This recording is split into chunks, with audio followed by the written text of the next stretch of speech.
Dit is een van de beste iPhone-functies die niemand kent. Je kent het vast. Je zit in het openbaar, in de trein, in een restaurant of in een klaslokaal. Je opent een app en er start automatisch video.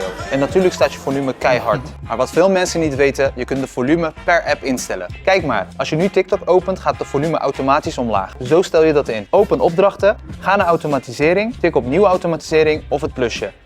Scroll naar beneden en kies app. Selecteer de app waarvoor je de volume wilt aanpassen. Zet onmiddellijk uitvoeren aan. Maak daarna een nieuwe opdracht. Kies stel volume in. Stel het volume in, bijvoorbeeld op 50%.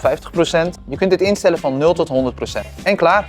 Vanaf nu opent de app altijd op de volume dat jij hebt ingesteld. Volg voor meer iPhone tips.